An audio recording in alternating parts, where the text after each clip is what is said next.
my instinct said that there was greatness to him, and it was going to take a little bit to develop, and he certainly did.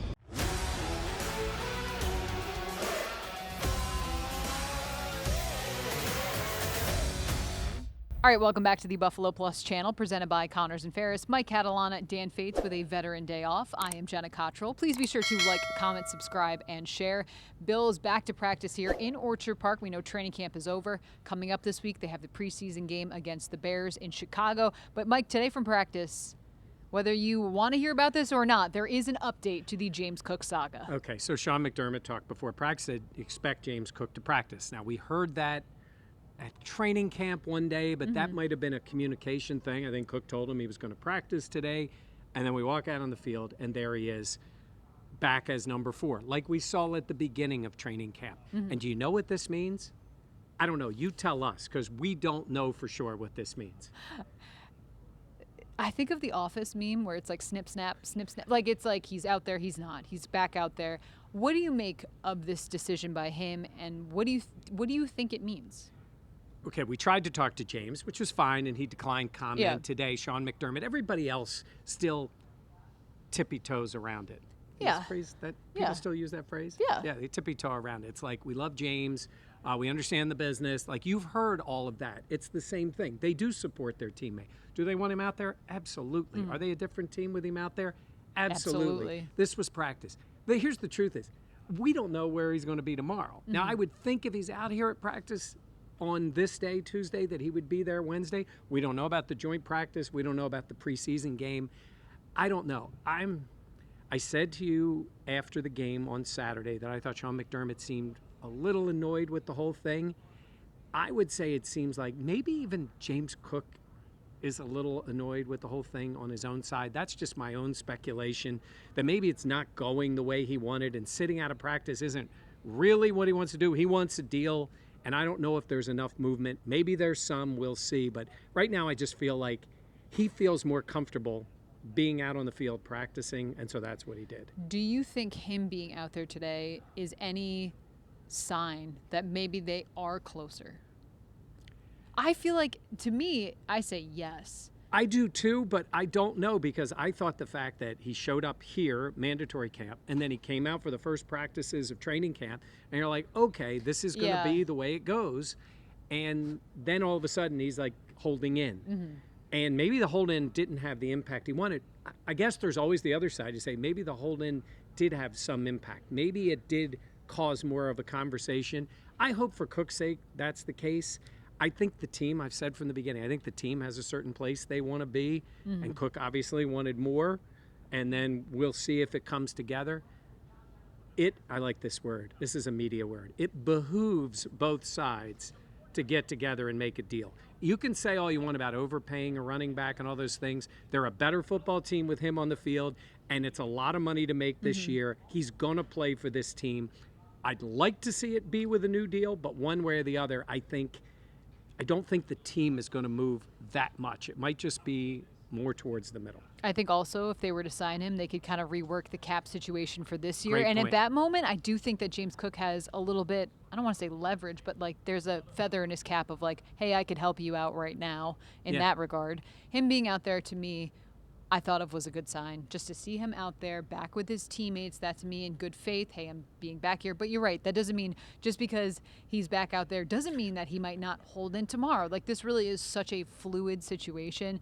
But I've said this on this podcast, I've said this on other radio hits. Like, I do think, for me, you pay James Cook. I think he is way less than a top-tier wide receiver would be in terms of a contract. It's a guy you drafted. You talk about sign, draft, develop, re-sign. This would be the opportunity. He is a playmaker. He is a weapon other than Josh Allen, and I don't want this team to continually be taking that away from the quarterback, because it's nice to have someone else to lean on to make big impact plays. Yeah, I agree with all that, and you're right. And you mentioned the cap, and I think that's important, because sometimes I think it's hard to understand how giving him more money can lower the cap hit for this year. But his cap hit is $5.4 million this year.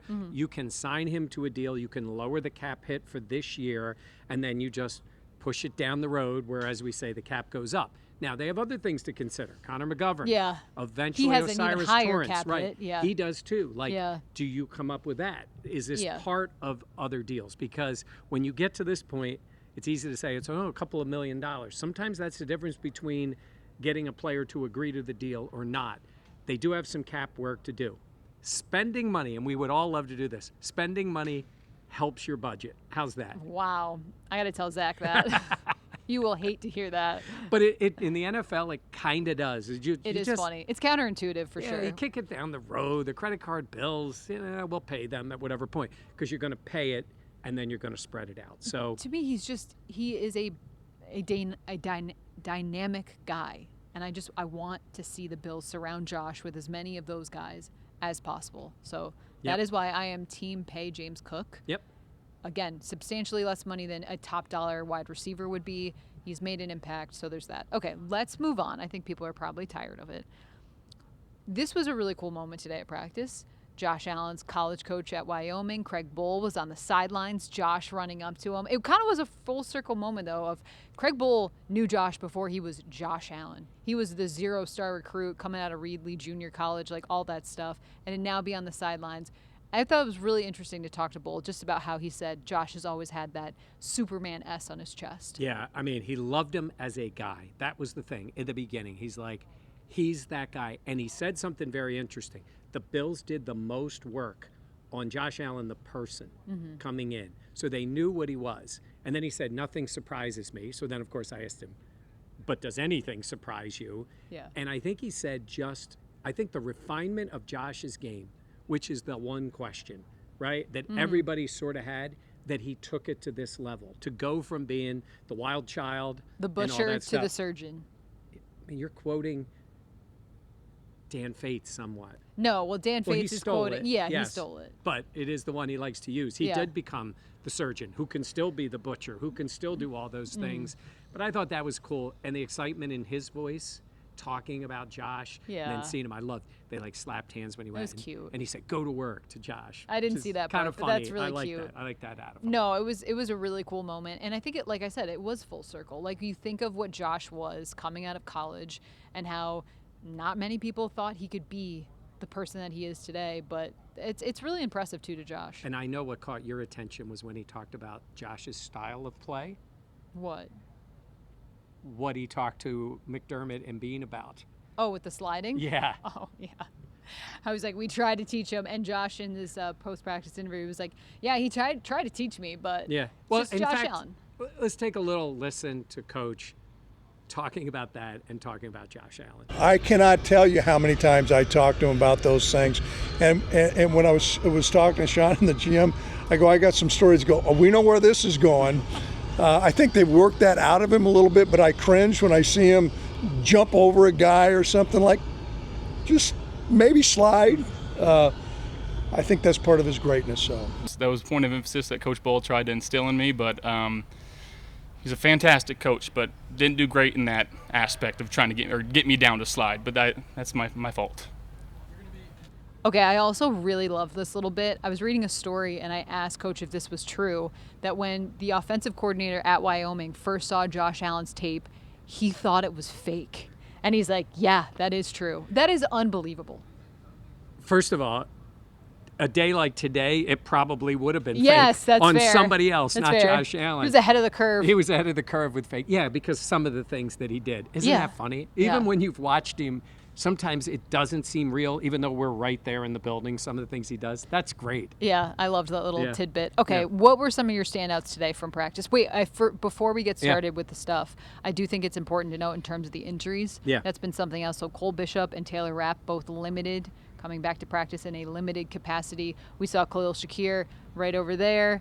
He was doing no longer in a boot.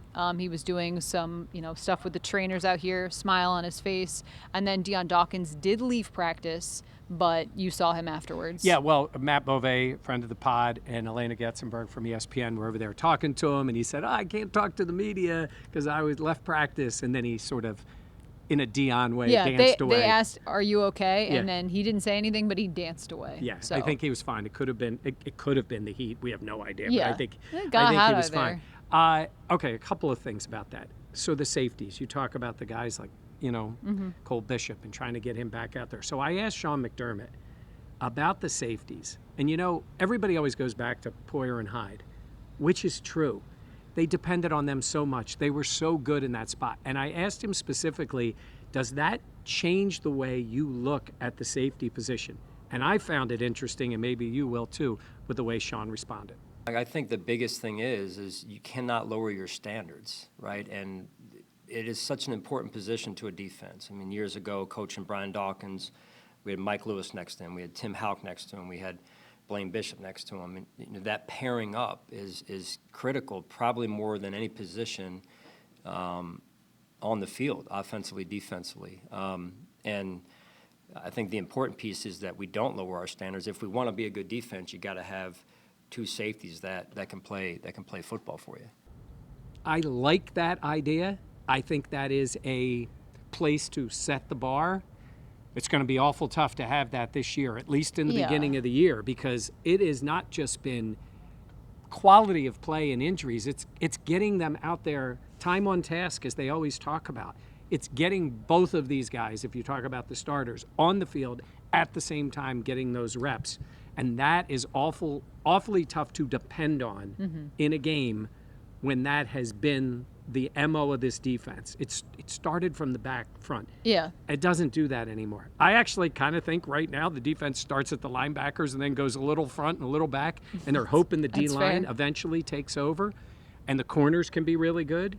But safety is a problem now, and they just signed a safety today too. Yeah. You don't love that, Nope. where you're like, oof, okay. Yeah. I do think something that I took away from Sean McDermott's press conference, and he mentioned multiple times, like, oh, we got to get ready, we got to do this, like a sense of urgency of the season is starting very soon, and you need the players that you need out there, and these injuries, the concern that it does have with them missing the reps, missing the time, what goes into catching up. But essentially to me it was like, yeah, the season doesn't slow down for everyone, and we need to be ready, and we're not quite there yet. Yeah, and it's an interesting week. So we're recording this on Tuesday. Wednesday there'll be a practice here, and then they go to Chicago. And they have that joint practice on Friday, which will be kind of fun to see how that maps out with them going against the Bears.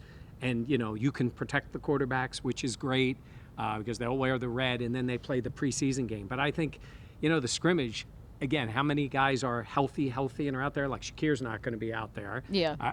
You don't know about any of the other guys, but At this point, we don't know if like Josh or anyone will be playing in the game itself. in the game itself. Yes, sorry. But the practice will be something to see. But those are all big moments. Like that is a big thing, and I'm sure they would like to be much healthier going into that. But you're right. The clock is ticking. It is. For the season to start. It's crazy. All right, a couple notes from practice today. I really felt like they were trying to feed Keon the ball. And Keon had a couple nice, very contested catches. He also had a touchdown. But I thought, okay, Keon, I see you. Yeah, it's funny. You were talking about James Cook and being the playmaker and making those plays. Let's be honest. They want Keon to be another guy that can do that. Yes. I don't see Keon as the every game, just cruising out there, running his routes, 6 catches, 70 yards. I don't see him as that guy. But he does have the ability to make those big plays. And that's what they're going to need. And so he has to be elite at some of that stuff. The contested catches, which he did.